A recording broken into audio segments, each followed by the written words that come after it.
Hi guys, good evening to all of you. Let's start class.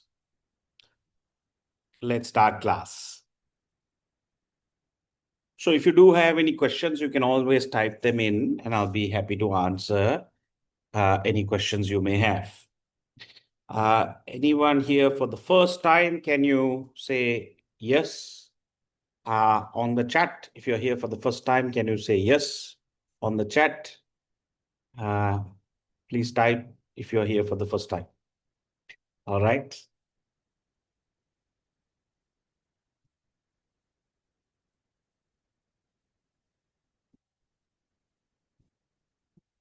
Anyone else?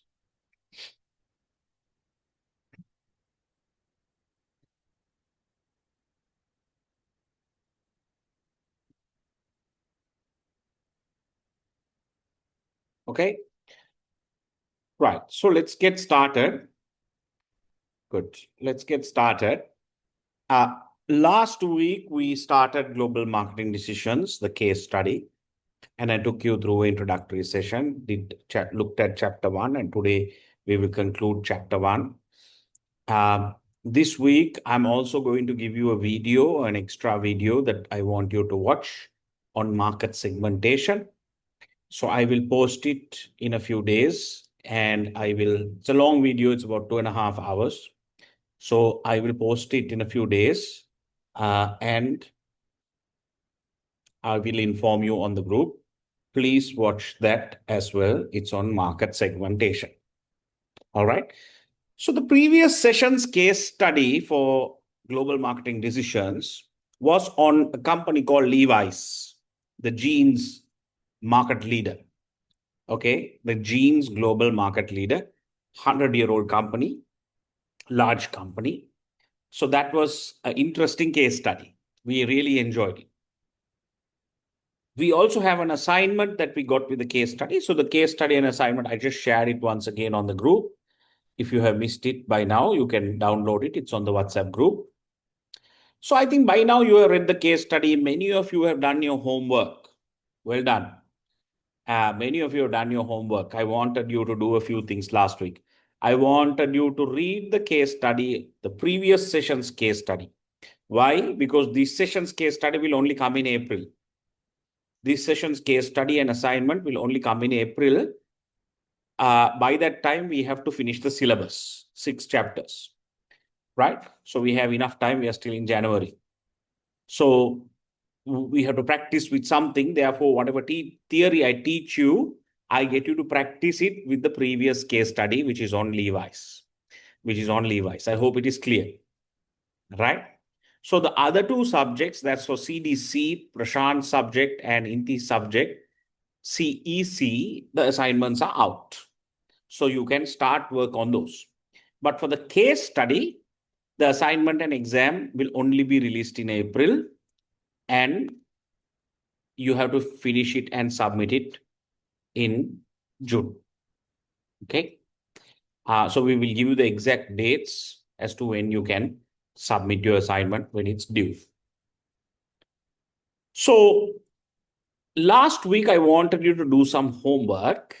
I shared the case study with you and I took you through one of the most fundamental tools called the SWOT analysis.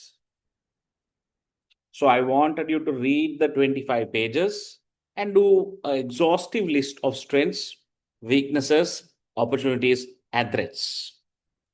Okay. Many of you have done it. Well done. Good job. And I wanted you to email it to me. My email address is louis@ccbm.lk. Then we also did another theory. I wanted you to look at a macro environment analysis. Right? That is called the pest analysis.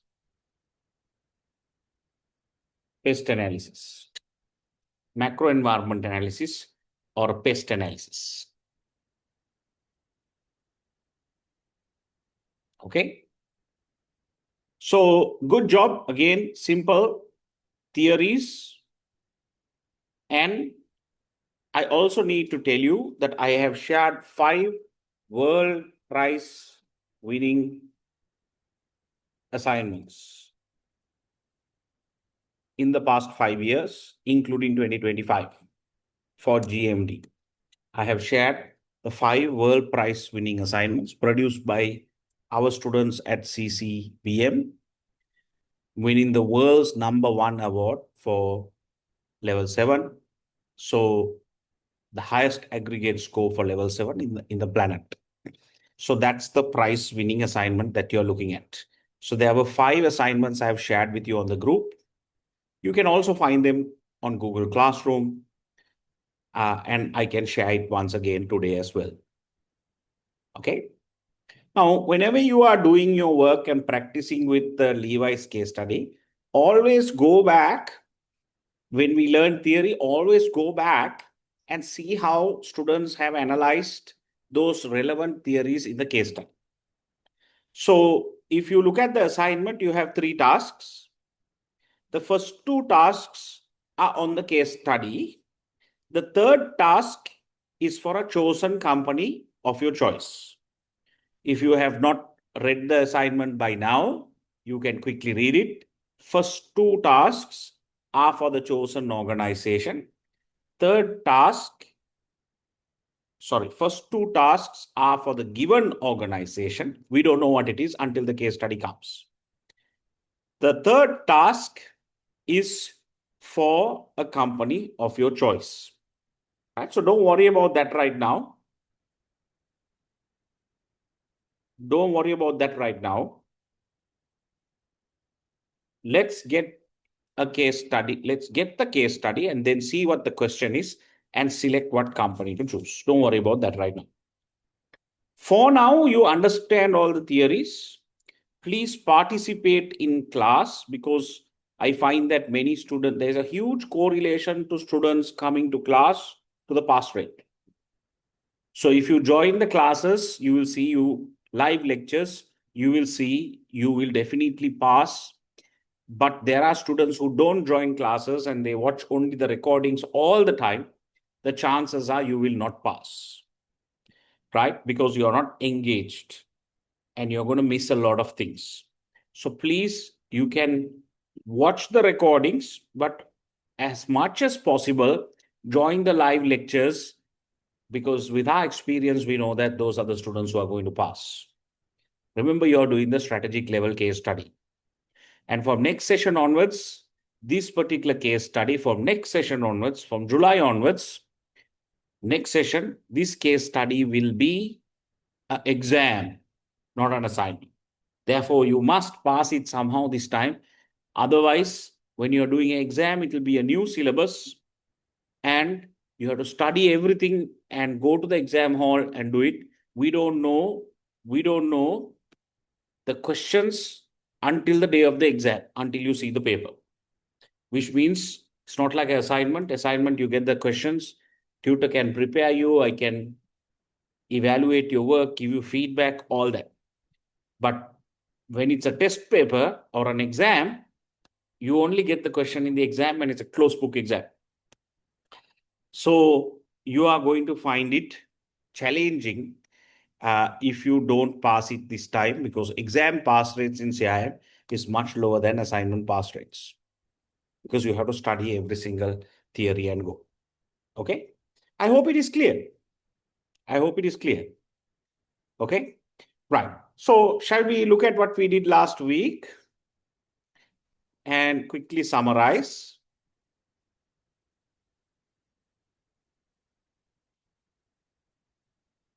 Right. So we looked at the SWOT analysis last week, the strengths and weaknesses which are internal to the organization and the opportunities and threats that are external to the organization. Then we looked at the marketing environment. We had the internal environment where you have the 7 P's. We call them controllable factors. The 7 P's: product, price, place, promotion, physical evidence, people, and process. We discussed that last week. I'm just doing a quick catch up. Then you have the micro environment, which is the industry. Right? We are going to look at the industry analysis today. industry analysis.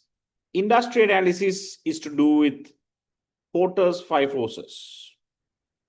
Porter's five forces. We are going to look at that.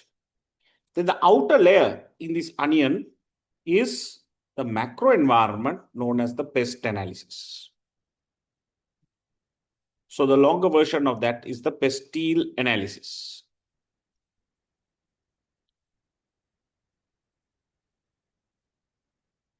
Pestile analysis. So pestile analysis means political, economic, social, cultural, technological, ecological, ethical, legal environment. Right? So we understood the drivers of each of those factors. This is all what we did last week. Political drivers, economic drivers, social, cultural drivers, technological drivers, ecological drivers, ethical drivers, and legal drivers. This is from my book, Marketing and Business Strategy. The picture you saw in the start, all of you have access to it. The soft copy of it is on our website. You can download it, or I'll share the link as well on the group. Right? Now, here's how we wanted to see the macro environment analysis. I told you the SWOT analysis is the first tool. The second tool is the macro environment analysis. Now, all this must be presented as a strategic audit. I hope you're taking down notes. We discussed this last week as well. A strategic audit. So the moment you get your assignment and case study, the first thing you need to do is, before you start writing answers, is to undertake analysis. That analysis called a 6-page strategic audit. It's like a marketing audit, strategic marketing audit. A 6-page strategic marketing audit analysis. So the screenshot that you're seeing here right now, is a screenshot of students' work of the pestle analysis done in the 6-page strategic marketing audit. So it must be presented in a business-like manner. Times New Roman font sizes are given in the assignment. Tables font size 9. Line spacing is given. How you present your work? World Prize winning answers. You need to benchmark the presentation of those. Very simple. CIM is very simple, okay? It's actually very simple. But you have to follow the rules. If you don't follow the rules, then it becomes complicated. Otherwise, it's a walk in the park. We won't win 5 world prizes in the past 5 years. Our students in Sri Lanka beat all the other students in the world to win 5 world prizes from 2020 to 2025. And you know what? When you do that, you get your money back. You get about ₹500,000. CIM gives you a gift for you to come, collect a prize, collect a medal in Westminster Hall, UK, in the graduation. So next year, hopefully one of you will go, if our record is not broken. Okay. So if you maintain our record, it's up to you to maintain the record. One of you can get your money back, have a jackpot, right? And go and have a nice tour, visit the home of marketing, Moore Hall, go to Westminster Hall in central London for the graduation. Once in a lifetime, prestigious event, right? So we have a graduation in Sri Lanka as well. But this is if you win the world prize, they give you a red carpet welcome. Okay, right. So all of us want to win the world prize, but you have to put in the work. So if you have not sent me your homework from last week, then there you go. You're already behind. So you have to be engaged. CIM is not difficult. Remember, you're reading for CIM. Okay, you're not studying for CIM. You're reading for CIM. So you have to read and then do your work that the lecturers have told you to do every week. So I suppose this is very clear. The pestle environment is here. The drivers that are mentioned in the case study, where you have data, you can put it like this: quarter page analysis. SWOT can be a one-page analysis. Then what is the impact? We discussed this last week as well. How will each of these drivers impact the business? In this case, this particular case study is on HSBC, banking industry. You're practicing with Levi's. So from industry to industry, you have to show what are the drivers that are mentioned in the case study. By the way, you have to use 100% case material for your analysis. You cannot use information from outside. Okay. And then you talk about the impact of these drivers, whether it is an opportunity or a threat impact, whether it's an opportunity or a threat impact, and the severity of the impact with high, medium, or low. Okay. So I think that's a nice pestle analysis. Any questions so far? Anything to clarify? Can you please type? Any questions?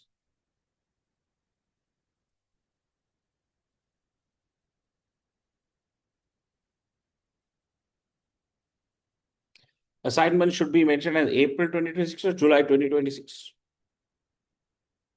You're doing the July, not April. Okay.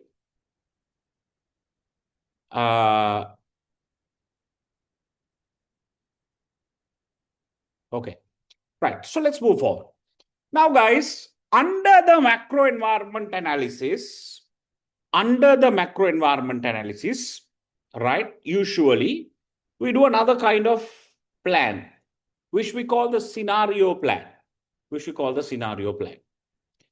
right? So what is a scenario? Now,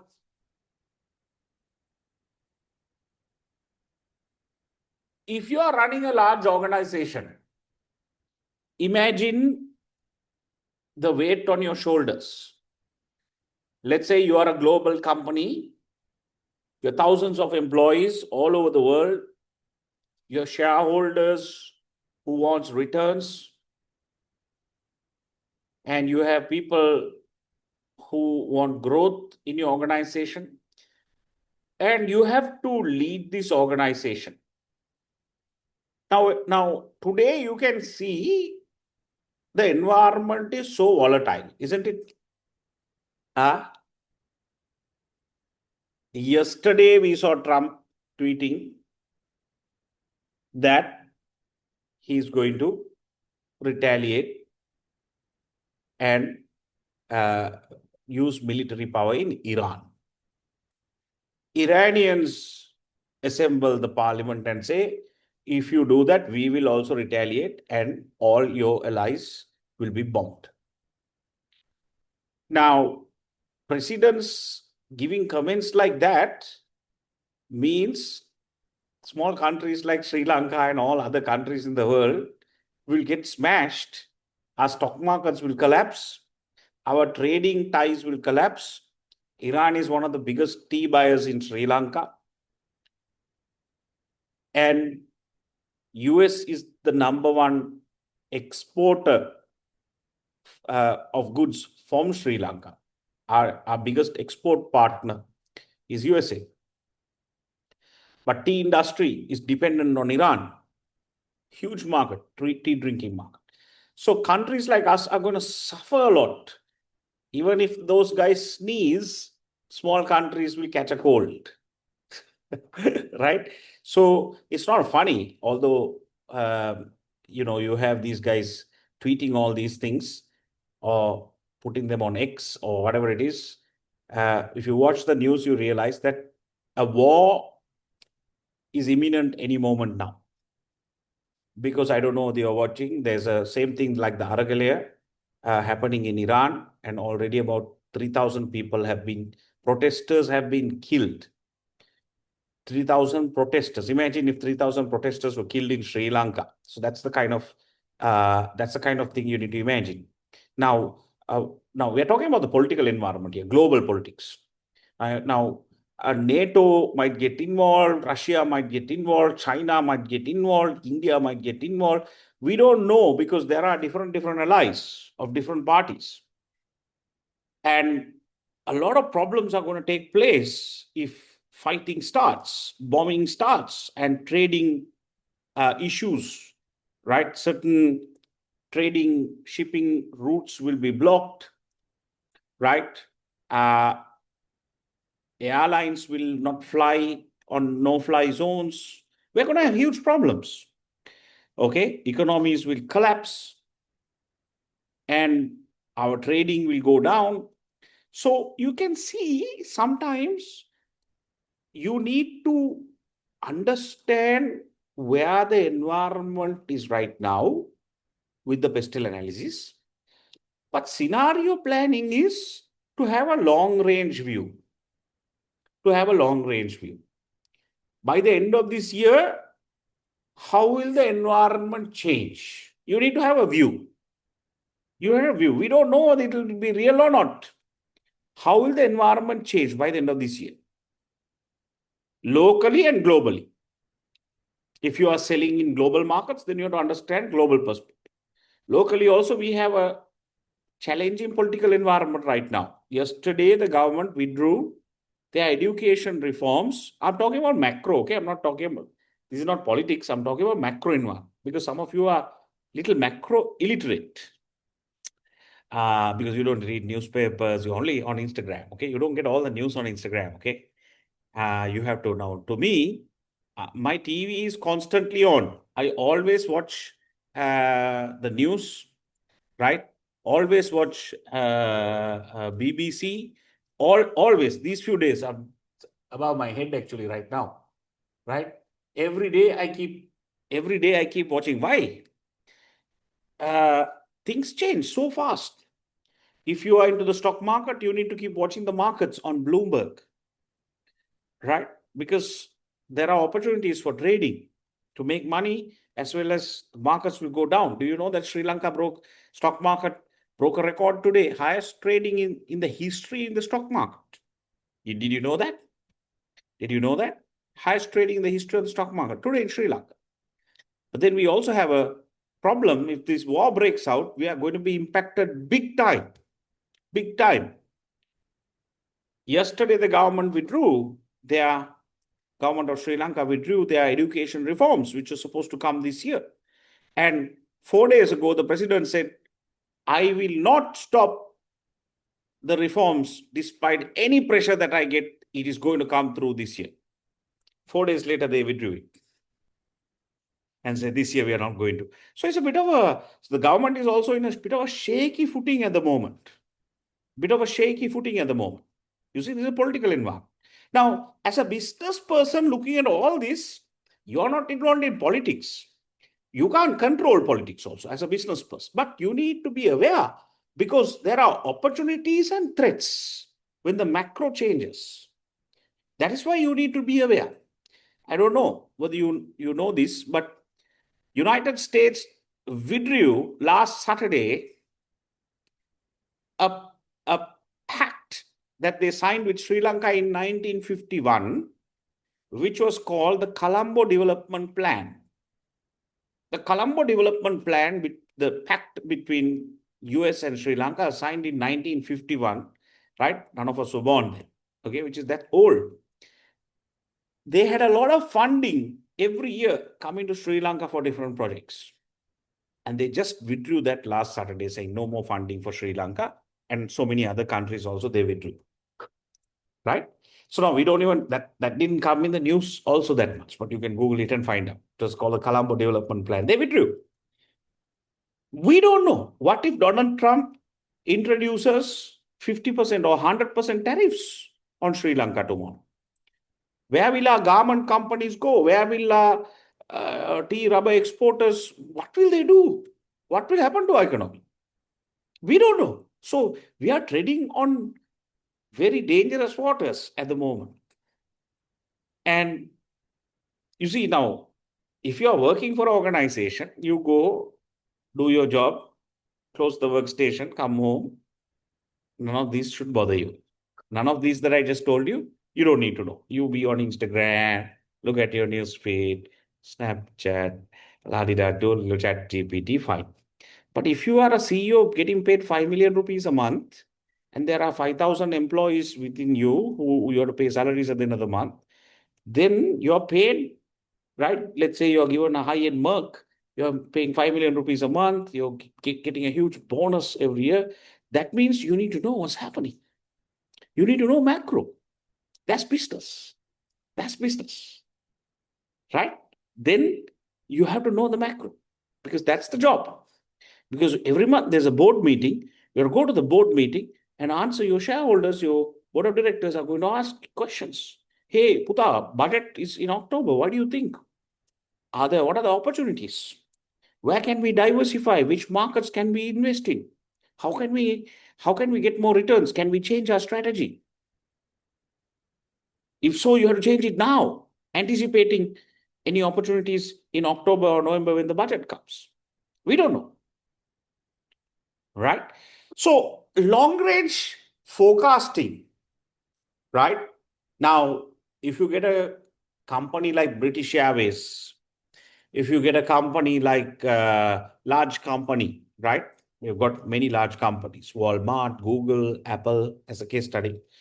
Guys, they don't do 1 year planning, 2 year planning, 5 year planning. Their scenarios go into 15 years, 10, 15, 25 years. So I remember when the British Airways case study came, we did a scenario plan where the case study said, right, plan for the next 20 years because you're a airline, right? The government-owned airline. So we were talking about how new airports will come about in the UK because Heathrow is one of the most busiest airports in the world, if not the most busiest. So they can't handle the volume, right? Airplanes keep circulating for hours and hours and hours until they get the turn to land in Heathrow. Every couple of minutes, there's a plane landing in Heathrow 24 hours a day. That's how busy it is.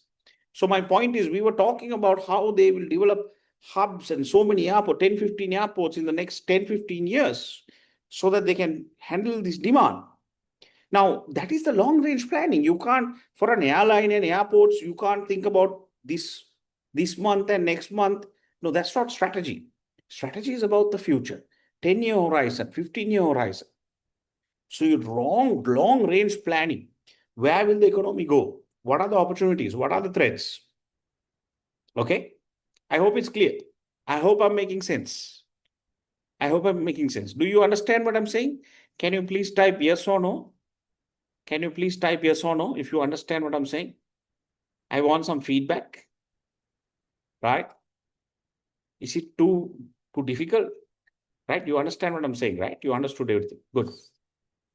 So guys, now you're a consultant, okay? You're a marketing consultant. Remember your role. You're a marketing consultant. So you are supposed to, they have hired you because you have the skill to scenario plan. You're a futurist. Otherwise, why should British Airways hire you? They can do all this planning. No, you're a marketing consultant because you will see this is where in the next 10 years, your company will get disrupted. Therefore, make these changes now in order to stay relevant. That is the expectation of the examiner. How to avoid disruption in the future. In order to do that, you need to a reasonable degree, predict the future environment. Okay. So what is a scenario plan? What is a scenario plan? Right? And that's Tiger Woods. Tiger Woods also failed to scenario plan. You know what happened to him, right? He got caught to his wife with many, many scenarios. He failed to plan. And when you fail to plan, you lose everything. Okay? So, same in business. Scenarios are detailed and plausible views of how the environment of an organization might develop in the future based on key drivers of macro change about which there is a high level of uncertainty. No one knows. Until it happens, no one knows. We don't know. We don't know. Right? So a scenario plan you need to do for your strategic audit. A scenario plan is a build on the pestle analysis. In fact, it must come right under the pestle analysis. So do not offer a single forecast of how the environment might change in the future. An organization should develop a few alternative scenarios to analyze future strategic options. So you need to sort of say, if this happens, then let's switch to this strategy. If this scenario happens in the future, then let's switch to this strategy. So in other words, what is a B, C, D, E scenarios? We will plan on A. We will plan on A, but we will have a contingency plan. If B is happening, then we will switch our strategies from A to B. If it's more C that is happening, we will switch our strategies from B to C. That is a scenario plan. That is a scenario. You know, I must tell you something. All of us are naturally gifted scenario planners. Hello? If you just really think, when we were, before we are married, okay? If you are married, then forget about scenario planning, okay? Before you were married, did you only know and associate one boy and one girl? No, right? Did you, when you were young, did you only like this one girl?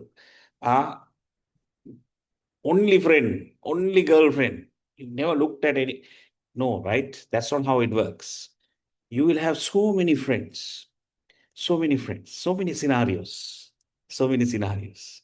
You will have some girlfriends that you grew up with, girlfriends from school, if it's a mixed school, girlfriends from a church or mosque or temple.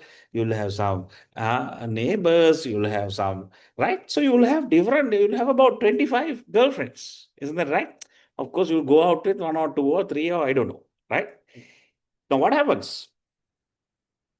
The older you get, you start prioritizing. But those are all scenarios.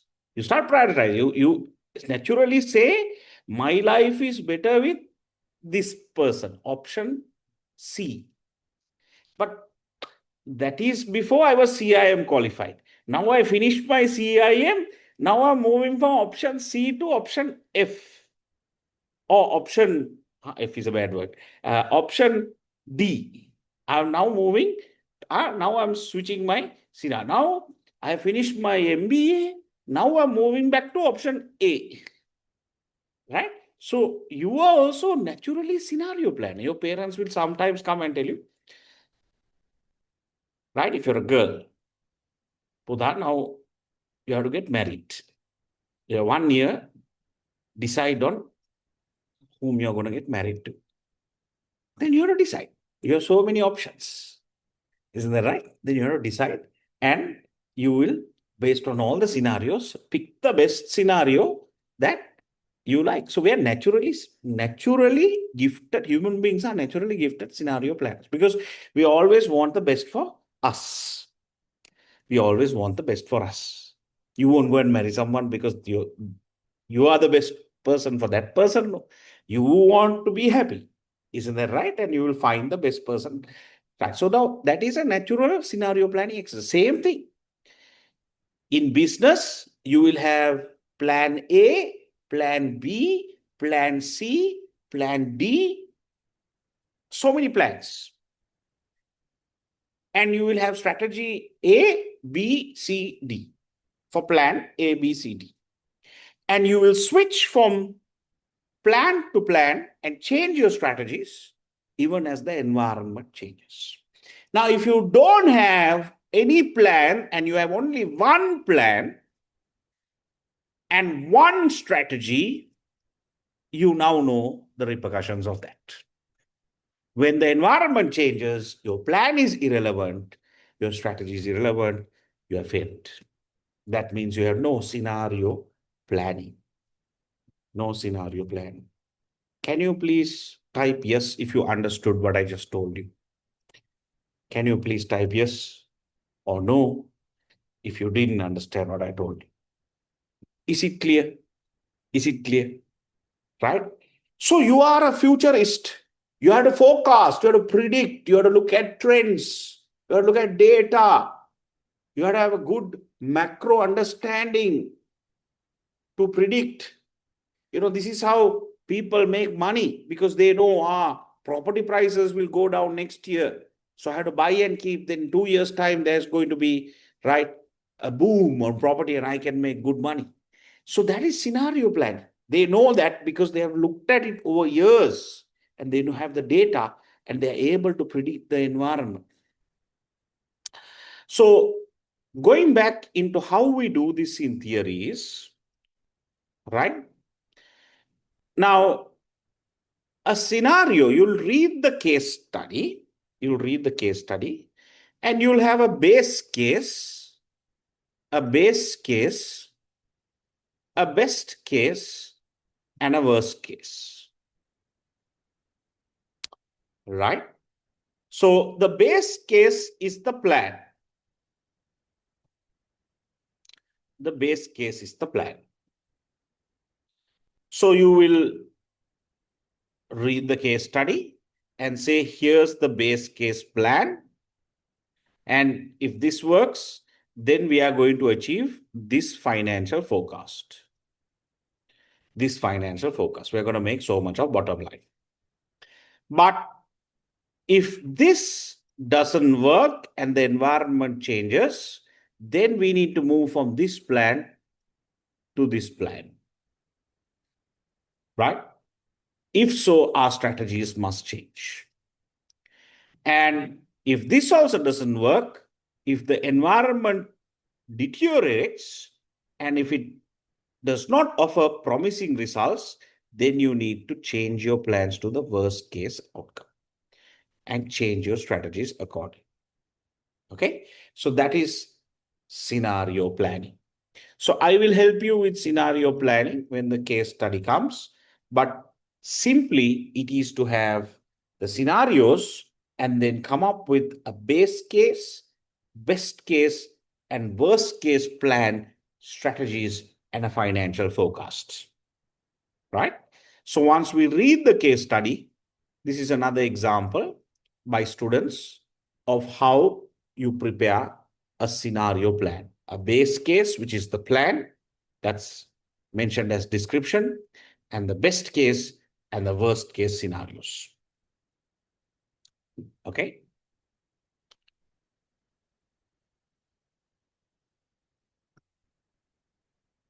So these are some examples of screenshots by previous students. So you have to keep it short because it should be under the pestle analysis. Don't make it too elaborate. You can check the world prize winning answers as well. And here are the examples.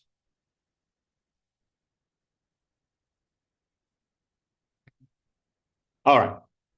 Now let's look at the microenvironment analysis using the Porter's 5 forces. So can you write a heading on your notebook? Microenvironment. So we looked at the macro environment. In the macro environment, we looked at pestle analysis, scenario planning. Now we are going to look at the microenvironment. In the microenvironment, we are going to look at competitive analysis as well as Porter's 5 forces. Now, Porter's 5 forces is a theory by Michael Porter. Okay, it's a theory by Michael Porter. Michael Porter is a Harvard professor of in Harvard University, and he's the professor of strategy. And he came up with a theory called the Porter's 5 forces. Now, what are the Porter's 5 forces? Michael Porter says, if you are to understand an industry, and conduct industry analysis, sorry about that, right? Industry analysis.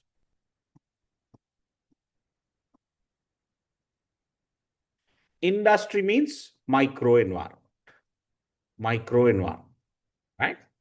If you are to undertake an industry analysis using the micro environment, undertake the Porter's 5 forces.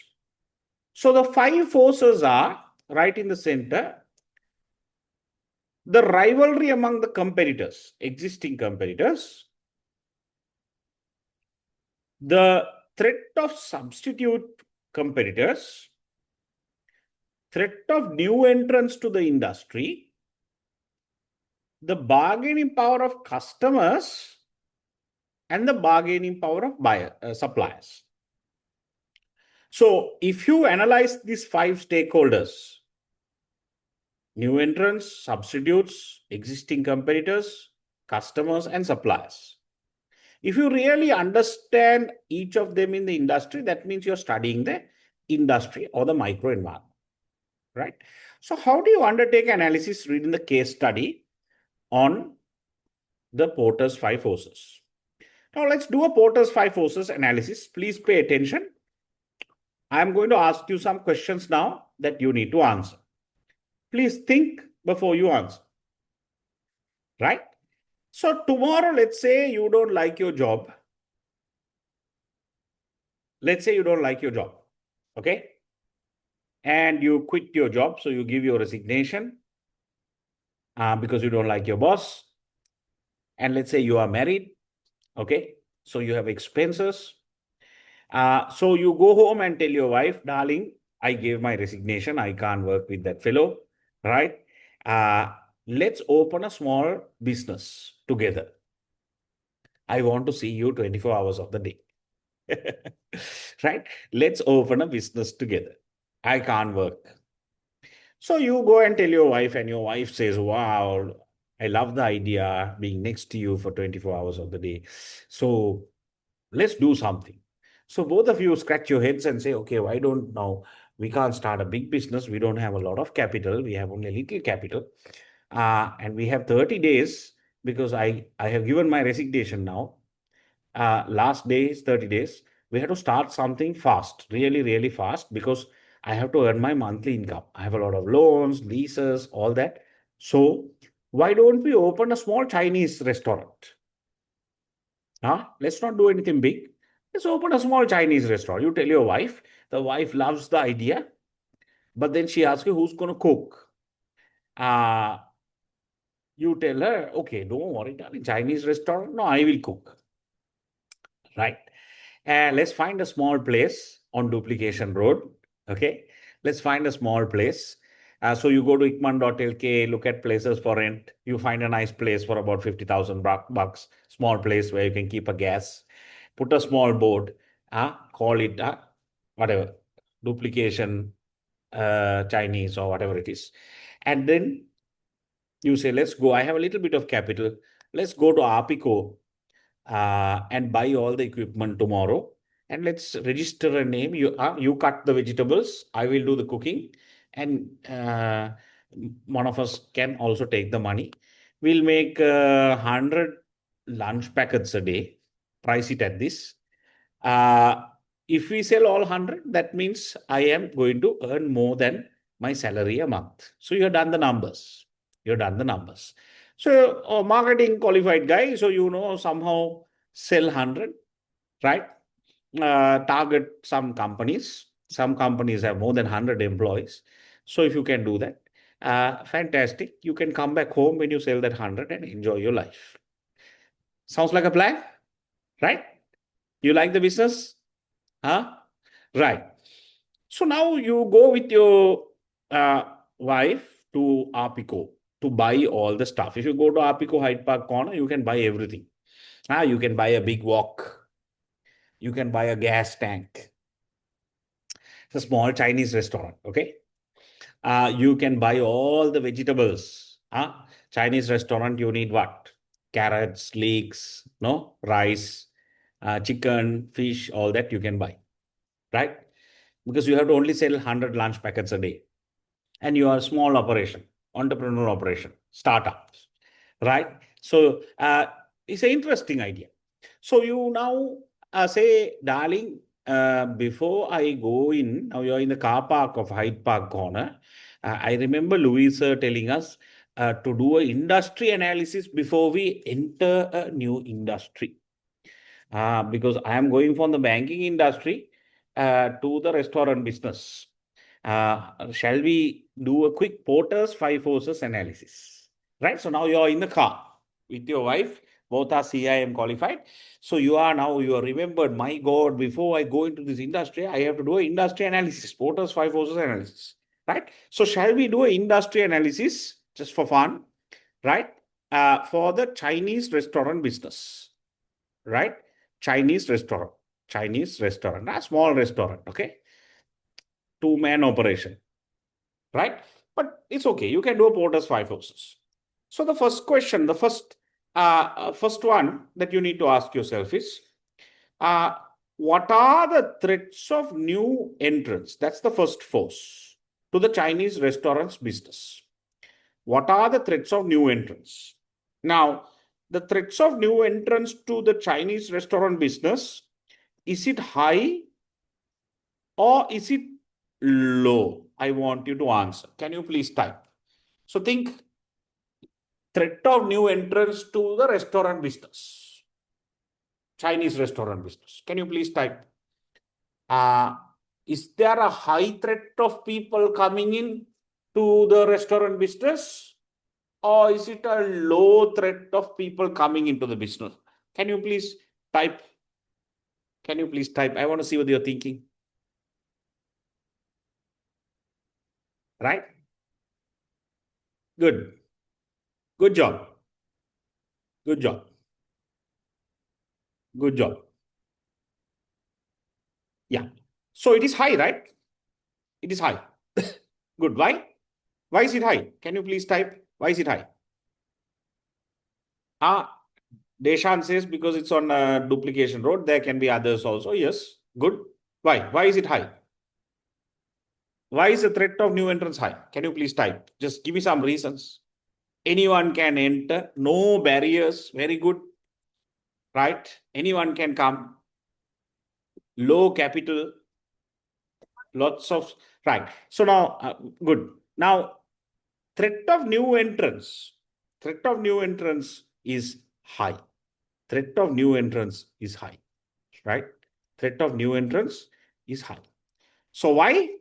There's no barriers of entry.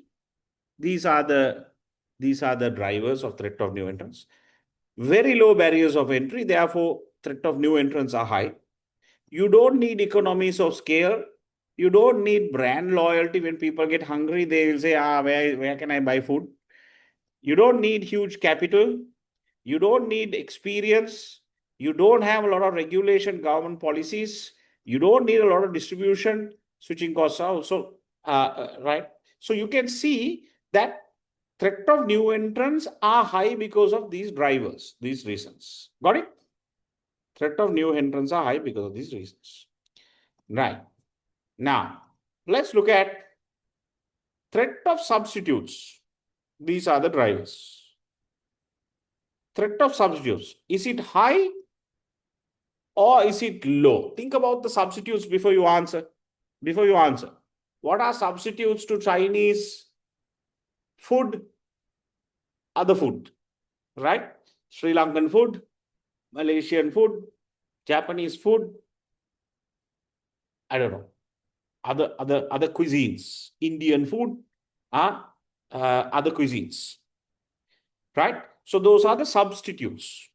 So is the threat of substitutes to your industry high or low? Can you please type?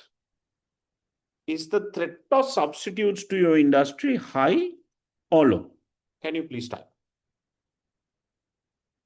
Can you please type?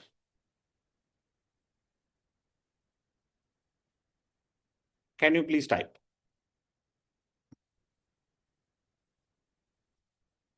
Threat of substitutes high or low? Can you please type? I want all of you to type.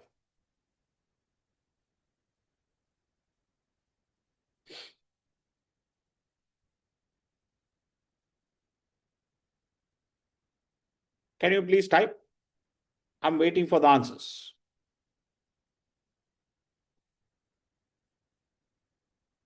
right?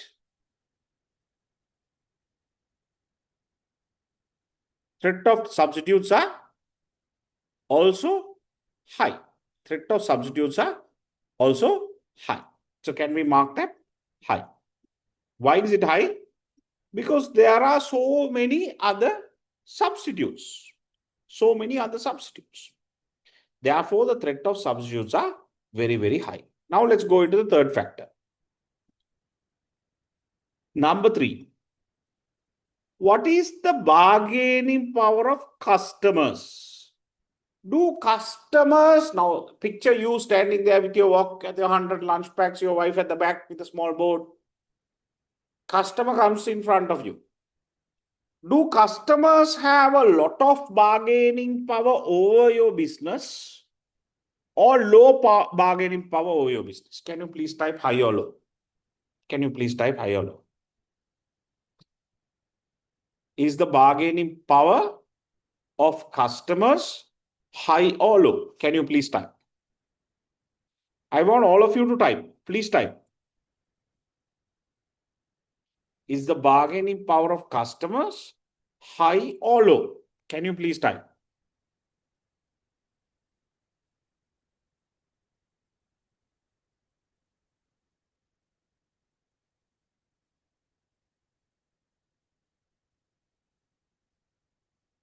Can the others also please type? Don't worry, okay? We are here to learn. Can all of you please type? Is the bargaining power of the customer, is it high or is it low?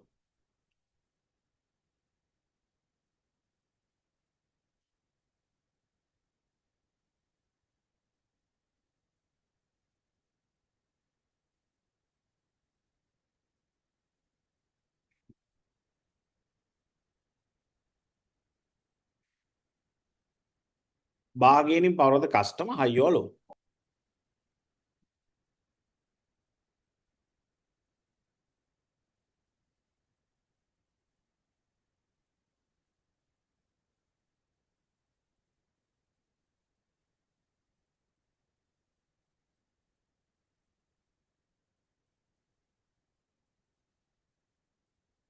Okay. Others, can you please type? Think about it and type.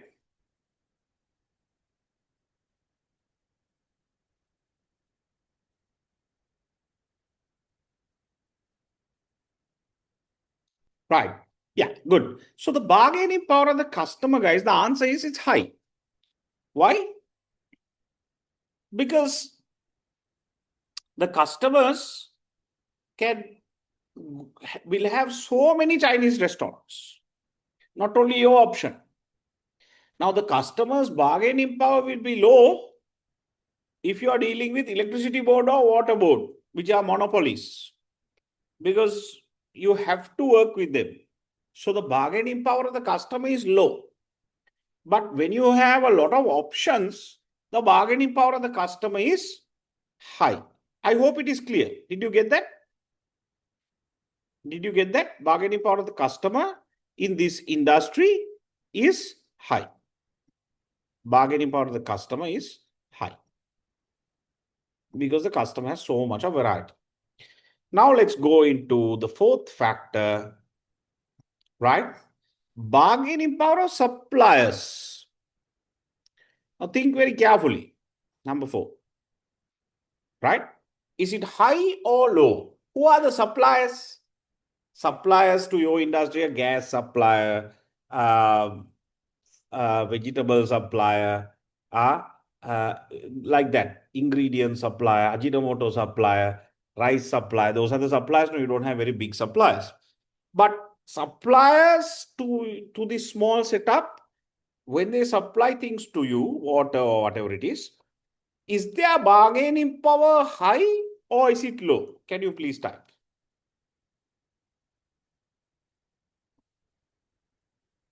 Can you please type? Think practically. Very good. Very good. It is low. Very good. It is low. Why? Because the suppliers bargaining power is low, because if one supplier says, I've increased price of your raw material, you don't need to buy from the same guy. You can go to Apico and buy, you can go to PETA and buy, you can go to Cargill's and buy, you can go to Satosa and buy. There are so many places you can buy, right? Because you're not selling authentic Chinese. If it's authentic Chinese where you have all very authentic stuff that you bring only from China, that you only few suppliers, then the bargaining power of the supply is high. But this you're making, right? Duplication Chinese. Therefore, no problem. So you will have so many places where you can buy your ingredients from. Got it? So the bargaining power of suppliers in this case is low.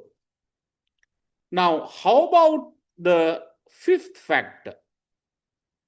The fifth factor, which is the rivalry among existing competitors. The rivalry among existing competitors. Is it high or low? Can you please type? In this industry, the rivalry among existing Chinese restaurant businesses, is it high or is it low? Can you please type? Can you please type? Rivalry among existing competitors in this industry. Rivalry. Is it high or is it low? Can you please type? Is the rivalry, competition, is it high or is it low?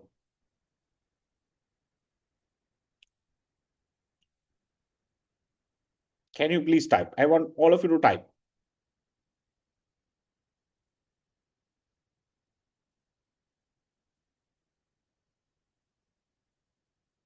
Is the rivalry among existing competitors high or low? Others, can you type as well?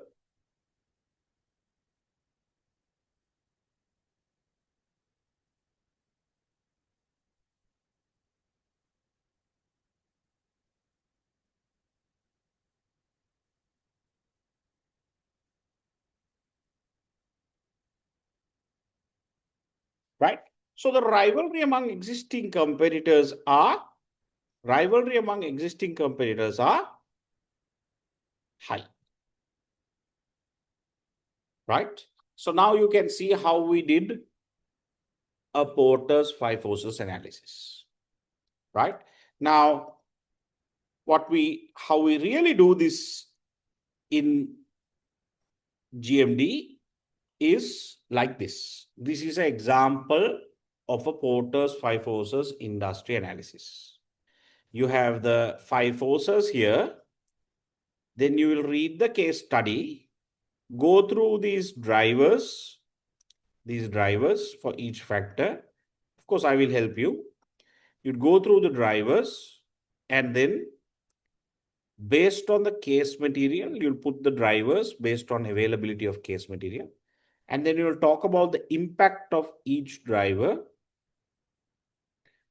And you'll talk about whether it's opportunity or threat,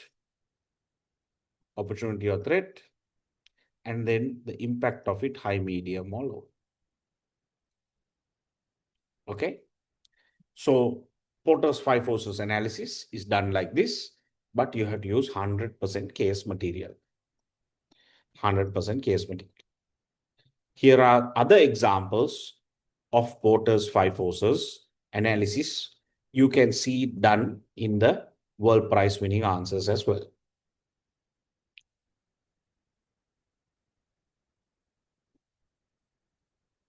Now, I want to ask you, are the Porter's five forces that you see here, is it a strategy tool or is it an analysis tool? Can you please answer? Is the Porter's five forces a strategy tool or is it an analysis? Is it an analysis tool? Can you please answer?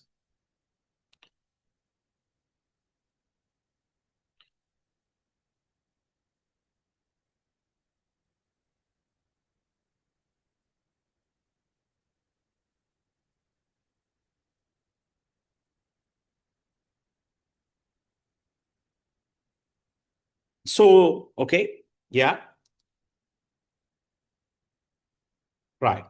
So now most of us do the Porter's five forces and we stop here. We do the analysis part and we stop here. But actually, guys, the Porter's five forces can be used as a strategy tool as well.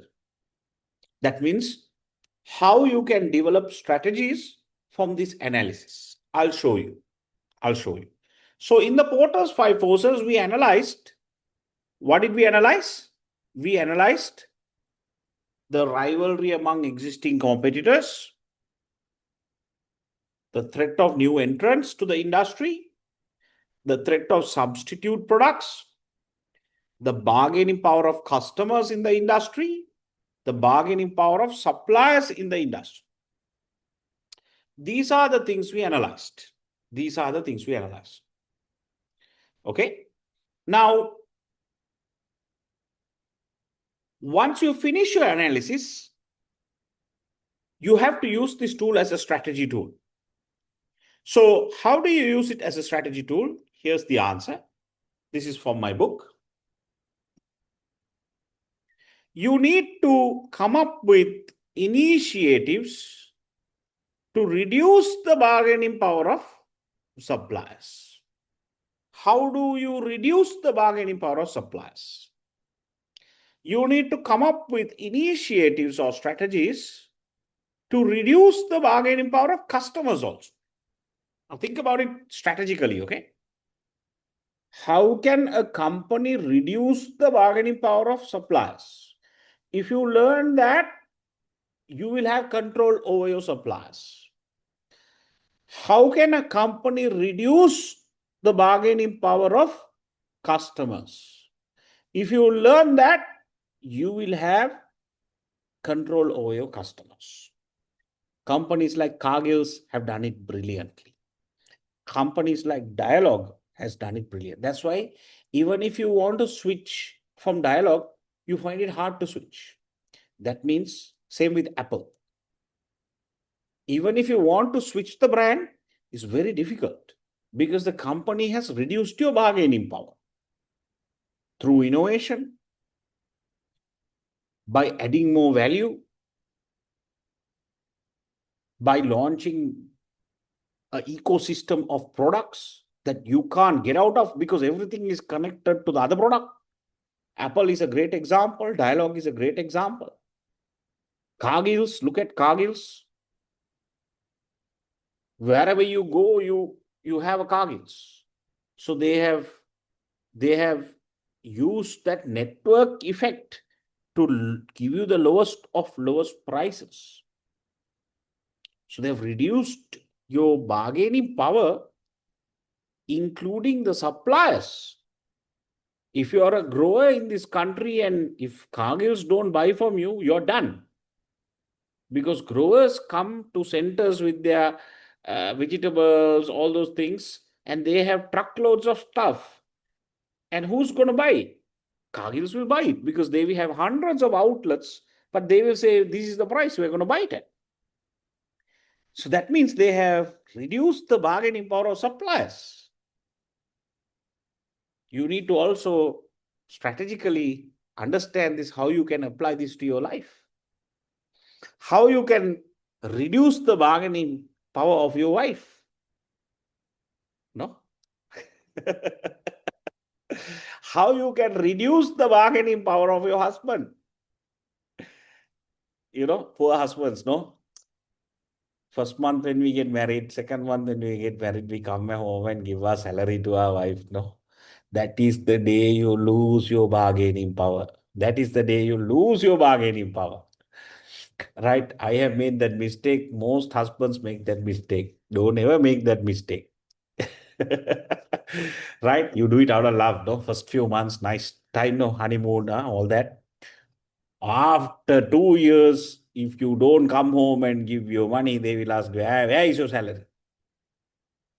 I have the right to your salary.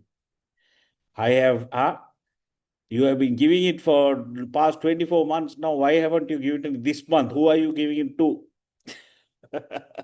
You understand? That means whoever who has the bargaining power, remember this very carefully, in business and in life, The day you lose your bargaining power, you lose everything. So how do you reduce the bargaining power of suppliers? How do you reduce the bargaining power of customers? What are the initiatives to reduce the bargaining power of new entrants? How do you reduce the bargaining power of substitutes? And what are the things you do to reduce the rivalry between the existing players? This is how you use this tool strategically. This is how you use this tool strategically. So analysis is one part, but derive the strategies from the analysis and then employ these strategies to reduce the bargaining power, to reduce the threats. And that is how you have what we call a competitive advantage. In Sinhalese, we call it Tarangakari Dvevasyak. Every business needs a competitive advantage. Every business needs a competitive advantage. Okay, I hope it's clear. If it's clear, can you say yes? If it's not clear, can you say no? Can you please type?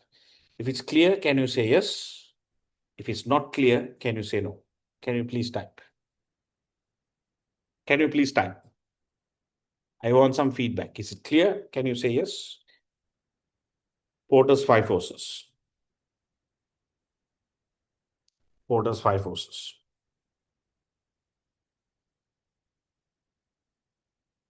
Clear? Okay. Others, is it clear? You all need to give me some feedback so that I understand, right? Is it clear? So I want to now spend some time with you and take you through some best practice, and then I'll give you some homework. Okay.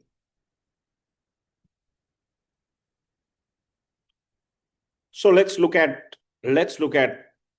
how the scenario plan has been done, as well as Porter's five forces has been done in A-grade answers. All right. So I will look at the world prize winning answers that I've shared with you.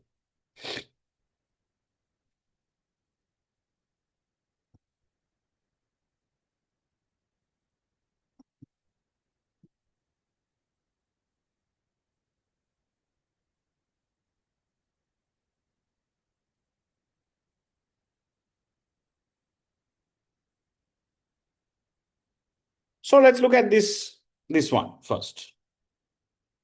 Let's look at this one first. Okay. So this is a world prize winning answer. I have shared this with you. It's on from the Walmart case study. The Walmart case study. One other thing that you need to do is, guys, you need to use very attractive cover pages. Your presentation must be very, very good in CIM. Your presentation must be very, very good. By now, some of you would have read these answers as well. Just gone through task 1, task 2. I told you task 1 and task 2 is for the case study organization, and task 3 is for the chosen organization. So in this case, the student has selected SoftLogic Life as the chosen organization. Right? So you'll do a one-page company background, and then you'll have task 3B and 3C. You can read through. I have shared this on the group. And don't worry about it. I'll coach you how to write the answers. Also, you have to use Harvard referencing. I will take you through Harvard referencing, how to use Harvard referencing. I'll take you through that when we do a session on writing. Now we come into the 6-page strategic audit. Now we come to the 6-page strategic audit. So can you see the SWOT analysis done beautifully? You take one page, but present your work and do a comprehensive SWOT analysis. Some of you have done a good job, right? But if it's not comprehensive enough, then there is a problem. So please make sure when you're reading and doing the SWOT analysis, make it as comprehensive as possible. When the case study, your real case study comes, I will be helping you. Don't worry.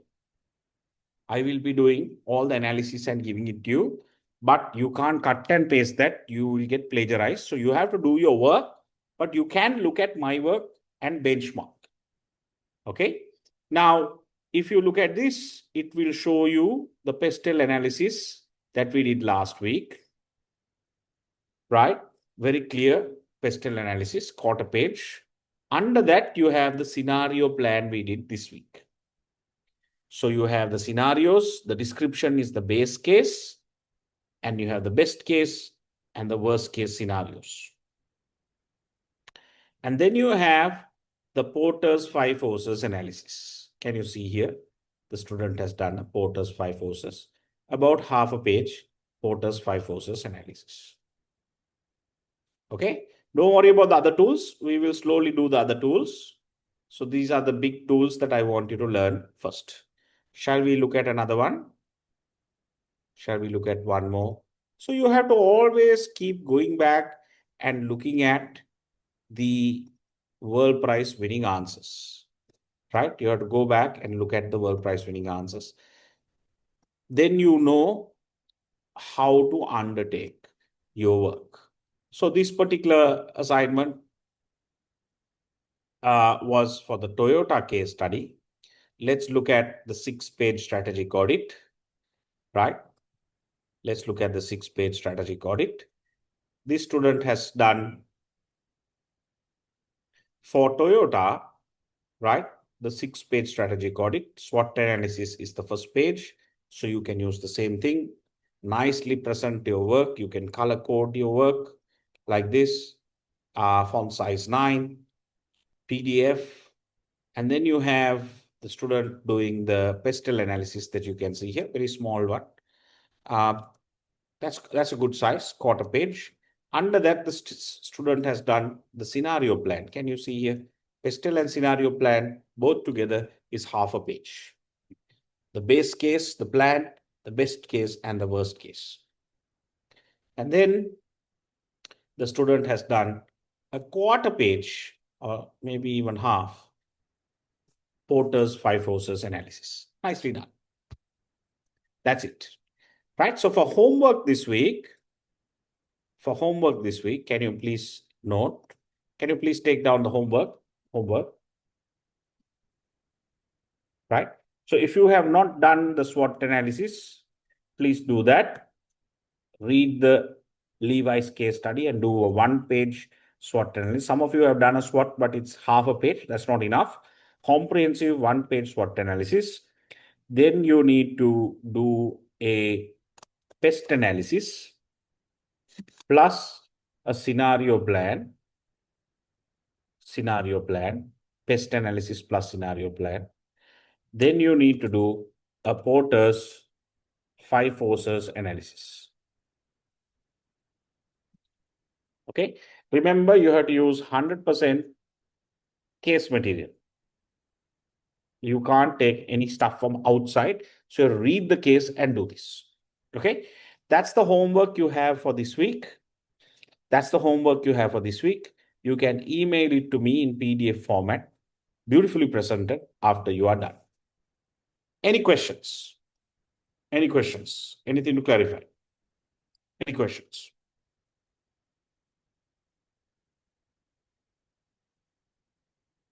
So if you have no questions, thank you very much. I'll see you next Wednesday. Do your homework, right? I will also be uploading a video. On market segmentation. I want you to watch that. That will come in 2 days. Maybe on Saturday, I'll upload that. Please watch that as well. Here's a question, Sanjeev. Font size. Yeah, for the strategic audit, you can use font size 9. So the assignment has a guidelines. You can look at that. On the assignment guidelines, font size 9 for tables. Non-tables, you can use 11. Right? Don't go below that. Don't go higher than that. Roshan is asking, is the rating and impact required for all the analysis? Not all, but whatever I've done so far, follow those templates. Again, Roshan, in marketing, there is no one best way. In CIM, there is no one best way to answer. It is up to you to convince the examiner and the board of directors of this company because you are a consultant. Roshan, did you get it? So if you write paragraphs and paragraphs, that is not a best way to, because consultants are presenting information in an analytical manner. Board of directors don't have time to sit and read stories. Everything must be analytical, insightful. So in that sense, your ratings, wherever possible, you can do it. And it's up to you to make your work to convince the board of directors and the examiner in this case, who will be a board member looking at a consultant's work. So there's no one best way to answer, but that's where the A grades come in. That's where the world prize winning answers come in. For you to go back and check how they have done. Don't reinvent the wheel. Do what they have done because that's the highest accolade they've got. They've won a world prize. Roshan, is it clear? All right. Any other questions, guys? Any other questions? All right. Good night then. I'll see you next week. Thank you. Good night. I'll see you next week.